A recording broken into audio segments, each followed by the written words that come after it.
The brilliant mind of the week is Descartes Rene.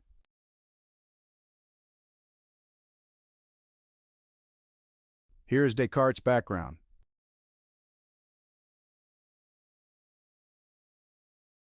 Family background: father Joachim Descartes, who lived from 1563 to 1640. He served as a councillor in the Parliament of Brittany. Joachim was a well-respected lawyer and government official and a member of the minor nobility, also known as noblesse de robe. Mother Jeanne Brochard, who lived from 1566 to 1597. She died when Rene was just 1 year old. Jeanne was the daughter of a wealthy military officer.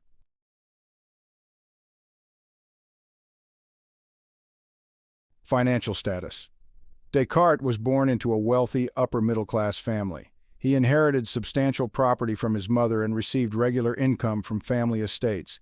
This allowed him to live comfortably throughout his life without needing employment. Descartes could afford to travel extensively and study independently. He had enough wealth to fund his own research and writing.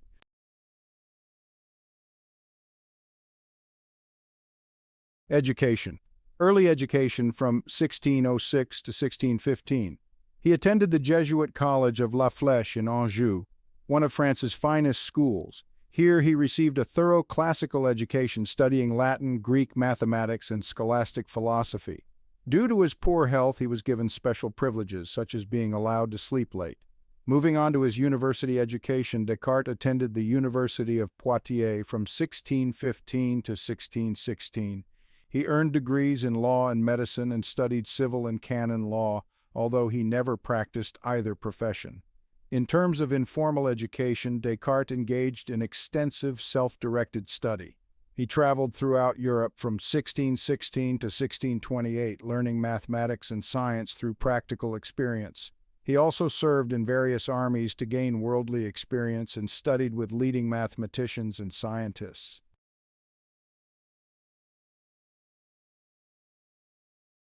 Notable educational influences: the Jesuit educational system played a significant role in shaping Descartes' early learning.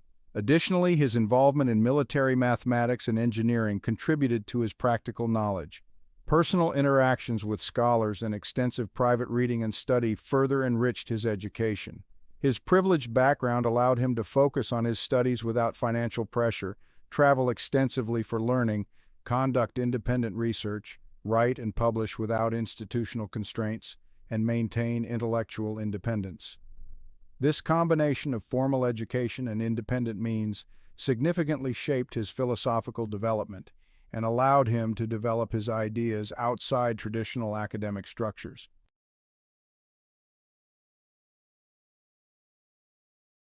Aspects of Descartes' contributions: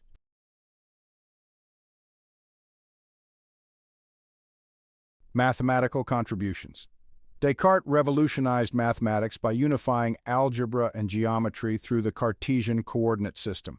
Before him, geometry and algebra were treated as separate disciplines. His coordinate system allowed geometric problems to be solved algebraically and vice versa. He introduced the convention of using x, y, and z as variables. The concept of graphing equations emerged from his work. This breakthrough led to analytical geometry, which later became crucial for calculus development.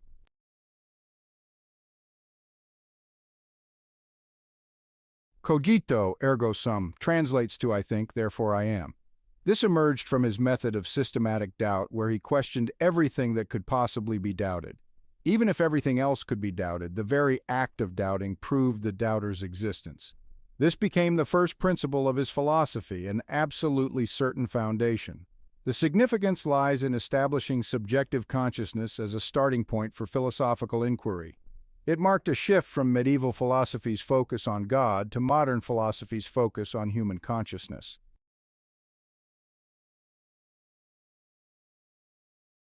Modern influence: his emphasis on systematic doubt and clear reasoning influenced the development of the scientific method. His coordinate system is fundamental to modern mathematics, physics, and engineering. His mind-body dualism sparked debates that continue in modern consciousness studies and AI ethics. He established rationalism as a major philosophical tradition, influencing thinkers like Spinoza and Leibniz. His methodological skepticism influenced how we approach knowledge and certainty. His approach of breaking complex problems into smaller parts remains a standard academic practice. His logical approach to problem-solving influenced early computer science development. His influence is so pervasive that we often take many of his innovations for granted in modern thought and education. Even those who disagree with his conclusions often use methods he developed to argue against them.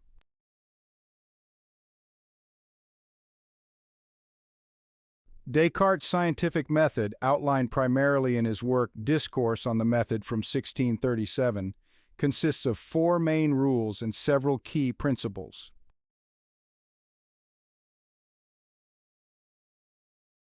Four rules of the method. 1. Accept nothing as true unless it is evidently so. Avoid prejudice and preconceptions. Only accept ideas that are clear and distinct. Never accept anything as true that couldn't be proven beyond doubt. 2. Divide problems into smaller parts. Break complex issues into simpler components. Tackle each part separately. This reductionist approach heavily influences modern scientific thinking. 3. Order thoughts from simplest to most complex. Start with the most basic truths. Progress gradually to more complex matters. Build knowledge systematically like a mathematical proof. 4.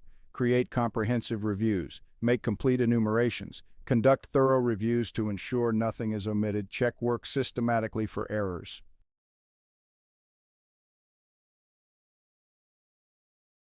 Key principles and features. 1. Systematic doubt. Question everything that can be questioned. Reject all previously held beliefs. Start from scratch to build reliable knowledge. This methodological skepticism differs from pure skepticism as it aims to establish certainty. 2. Mathematical model. Used mathematics as the model for all knowledge. Sought the same certainty in science that exists in mathematics. Emphasized quantitative over qualitative analysis. 3. Mechanistic worldview. Viewed the physical world as a complex machine. Believed natural phenomena could be explained through mechanical causes. Rejected mysterious forces or occult qualities popular in medieval science. 4. Role of reason. Emphasized deductive reasoning over empirical observation. Believed pure reason could lead to certain knowledge. This contrasted with later empiricists like Bacon, who emphasized observation.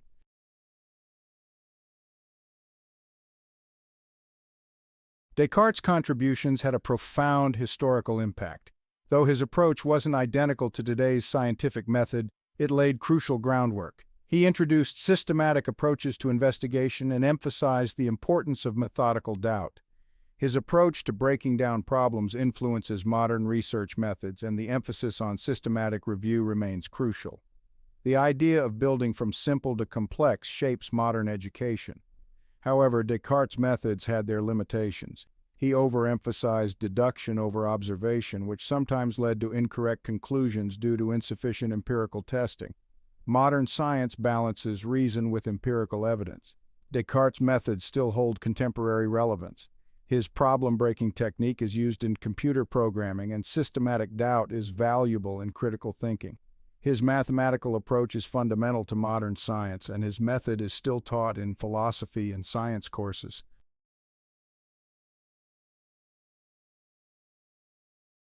There are notable differences between Descartes' method and the modern scientific method.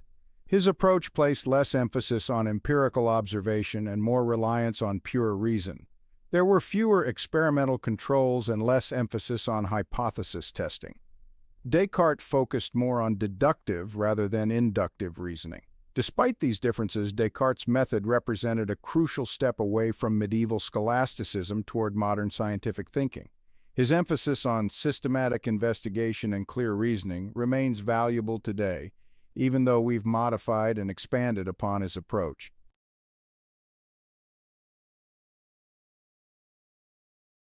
Here are Descartes' major works. Discourse on the Method, published in 1637, is his first published work. Its full title is Discourse on the Method of Rightly Conducting One's Reason and of Seeking Truth in the Sciences. This work introduces his scientific method and philosophical approach. Interestingly, it was written in French, which was unusual for the time, to reach a wider audience. Meditations on First Philosophy, published in 1641, is his most famous philosophical work. It presents arguments for God's existence and establishes the mind-body dualism. Originally published in Latin, it includes 6 meditations. Principles of Philosophy, published in 1644, offers a comprehensive presentation of his philosophical system. It covers metaphysics, physics, and natural philosophy, and was written as a textbook replacement for Aristotelian texts.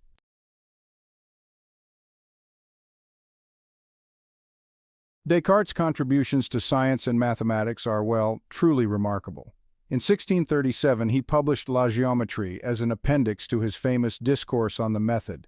This work laid the foundations for analytical geometry and introduced the Cartesian coordinate system, which, revolutionized the field. In the same year, he also published La Dioptrique, another appendix to Discourse on the Method. This work delves into the nature of optics and light, containing his law of refraction. It's fascinating, really. The third appendix, Les Météores, also came out in 1637.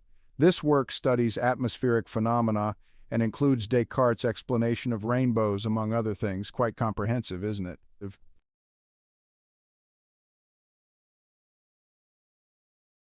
Moving on to his later works, in 1649, Descartes published The Passions of the Soul.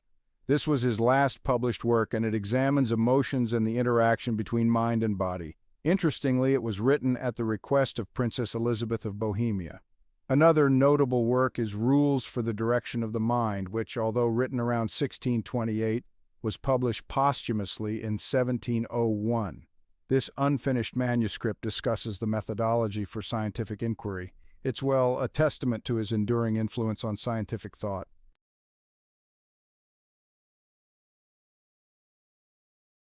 Now let's talk about the works published after Descartes' death. The World, written between 1629 and 1633, was published in 1664. Descartes withheld it during his lifetime due to Galileo's condemnation. This work presents his physics and cosmology and includes the Treatise on Man. Another significant posthumous publication is the Description of the Human Body, which was incomplete but published in 1662. This text contains his anatomical studies and discussions on human physiology. It's, quite insightful and adds to our understanding of his comprehensive approach to science.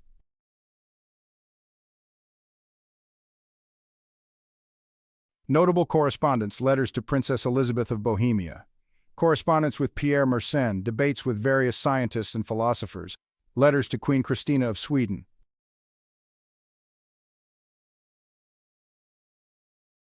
The order and timing of these works is significant because his early works focused more on mathematics and science. Middle period produced his major philosophical works. Later works dealt more with practical and ethical issues. Some works were deliberately withheld or modified due to religious concerns. His correspondence often clarified or expanded his published ideas. Many of these works were originally written in Latin, the scholarly language of the time, though Descartes also wrote in French to reach a broader audience. This decision to write in French was revolutionary for philosophical works of that period.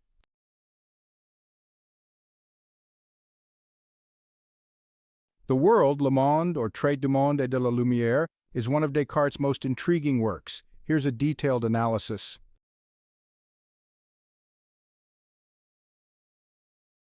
Historical context. Written between 1629 and 1633, Descartes' work was originally intended for publication in 1633. However, it was withheld after Galileo's condemnation by the Catholic Church. Finally, it was published posthumously in 1664. This timeline shows Descartes' cautious relationship with religious authorities.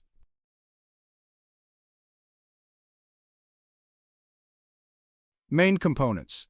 Descartes' work can be broken down into several key areas. First, his cosmological theory. Descartes proposed a mechanical model of the universe, rejecting Aristotelian physics. He described the universe as filled with matter in constant motion and introduced his theory of vortices or tourbillons. He supported the heliocentric model without explicitly saying so. Next, the theory of matter. Descartes identified three types of matter: luminous matter, or the fire element; transparent matter, or the air element; and opaque matter, or the earth element. He believed all matter was composed of tiny particles and rejected the existence of a vacuum. He also introduced the concept of relative motion. Finally, the laws of nature. Descartes presented three laws. First, objects maintain their state unless acted upon. Second, objects tend to move in straight lines. And third, in collisions, motion is conserved. These laws prefigured Newton's laws of motion.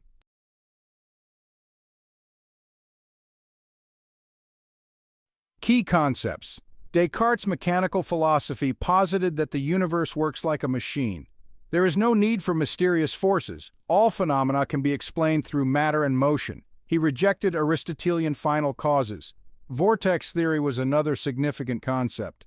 Descartes explained planetary motion through swirling matter, suggesting that planets are carried by circular currents in space. While this was an alternative to Kepler's elliptical orbits, it was later proved incorrect but remained influential. In his light theory, Descartes described light as pressure through a material medium with instantaneous transmission.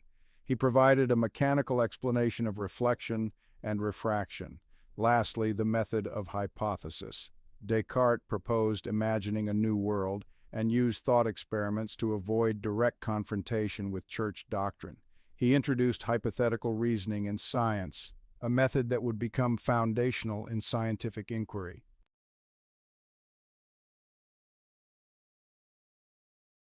Descartes' significance can be seen in several key areas. Let's start with his scientific impact. He presented the first comprehensive mechanical worldview, which greatly influenced Newton and later physicists. Descartes also introduced a new scientific methodology that challenged the prevailing Aristotelian physics of his time. Moving on to his philosophical importance, Descartes demonstrated the power of mechanistic explanations in mathematical physics. He introduced hypothetical reasoning and effectively bridged the gap between mathematics and natural philosophy. Historically, Descartes' work highlights the conflict between science and religion, as well as the phenomenon of scientific self-censorship. His contributions reveal a significant transition in scientific thinking and continue to influence modern scientific writing.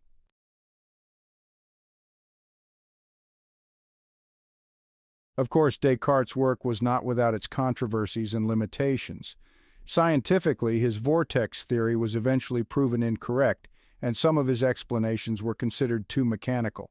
He rejected the concept of action at a distance and insisted on a plenum, or the idea that there is no vacuum. Methodologically, Descartes often relied too heavily on reason over observation. Some of his conclusions were not empirically tested, and his geometric approach could be limiting. Furthermore, his mechanical explanations sometimes felt forced.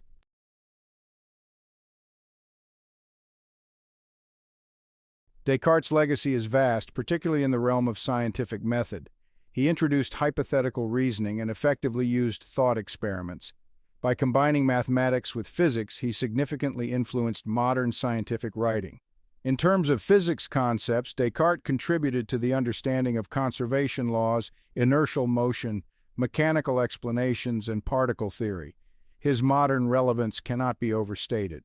Descartes' work emphasizes the importance of freedom in scientific inquiry and the value of thought experiments. It also illustrates the complex relationship between science and religion and serves as an example of a theoretical physics approach. The world represents a crucial transition point in scientific thinking, moving us from medieval to modern approaches. While many of Descartes' specific theories were later disproven, his methodological and philosophical contributions remain significant in the history of science.